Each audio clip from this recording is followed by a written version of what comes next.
Hi, it's November and it's pretty cold out here in the garden, but I thought it would be better for me to come out here to answer your question.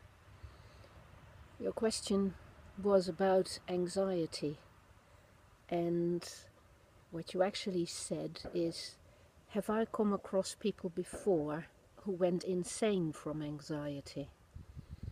And you seem to say that your anxiety is with you daily, it drives you up the wall, it makes you doubt your own sanity, it makes you unable to do anything, it makes you feel that you're different to everybody else and that you'll never be able to cope with life.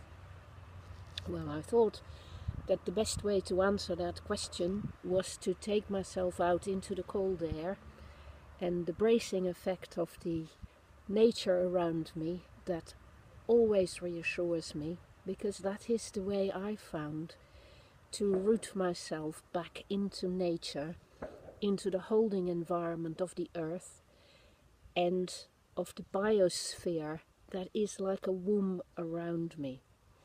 I think what I discovered is that if I stay indoors and I stay cooped up with the world of society, worrying about what other people might think, worrying about the things I'm supposed to do, feeling guilty about the things I haven't done, feeling I might not be up to certain exchanges, or I might not be able to hold my ground or hold my own in the world, then I work up more and more energy inside of me to try and be ready to meet all those challenges, while actually holding myself aloof, keeping myself apart from the world and fearing it.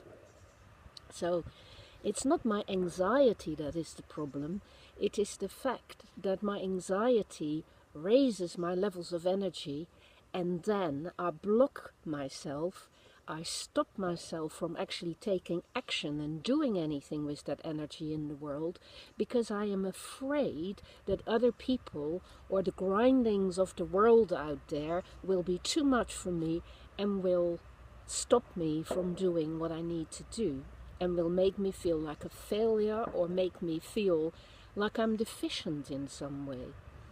So by going round and round in that loop, keeping round in that circle, I end up getting a very, very low opinion of myself, and I also end up confusing what is anxiety, i.e. the rising of energy to help me move forward into the world and connect usefully and purposefully with the world, and fear, which is the wanting to run away from a danger and actually not do anything but making myself safe. Now, the answer I have found to managing those opposing forces of anxiety and fear are that I encourage my anxiety, that I look for activities out there in nature that make me feel grounded, that make me feel solid, that make me feel robust. The more I walk around on the earth, feeling the ground under my feet, the more I can breathe the fresh air and feel that the trees around me actually help me, support me, provide me with a structure that I can rely on and trust. The sunshine that sometimes suddenly warms me up, the wind that makes me aware that things are in movement, the water flowing, all of those things hearten me, they strengthen me. And the more I'm active outside, and the better I feel, and the more I am aware that my anxiety is a good thing, because it gives me the force, the strength to be out there and enjoy life. It's about enjoyment of the energy, enjoyment of the nature as a holding environment that keeps me safe. So that is what then allows me to function, to become trusting of my own system, and to take it seriously when I'm afraid of something or somebody, because that's quite a different thing. But I've also learned that when I'm afraid of confronting a conflict, or I'm afraid of having to deal with somebody who I know will try to destroy me or be hostile with me, I find the courage in my knowledge that I have this physical robustness and this trust in truth, the truth of how things actually are out here in nature. I have the trust in truth, and that's what I hold on to. And I go forward with that into the world. I don't try to adjust. I don't try to be like other people want me to be. I try to be truthful to what I know to be bigger, beyond me, the structures of life that guide me. I try to retain those, rely on those, and return to those, and I let those advise me. So I'm never alone. I'm never isolated. I'm never really afraid of what people do or say, because at the end of the day, I know that if I'm too afraid of them and they're too nasty and obnoxious and toxic, I will run away from them, and I go right back to the safety and the comfort of being in a physical environment that I love and that likes me and that treats me right. So this is it. You need to learn that you're entitled to that comfort and that stability and the joy of being surrounded by the good things in life, and to find out of there the courage to face some of the challenging things of life.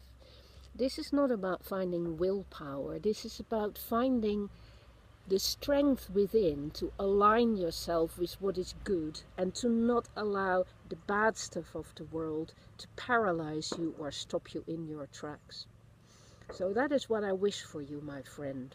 I wish for you to find the joy of reconnecting to the things that are good in life and getting that to be part of your life, so that you can always rely on it and carry that with you.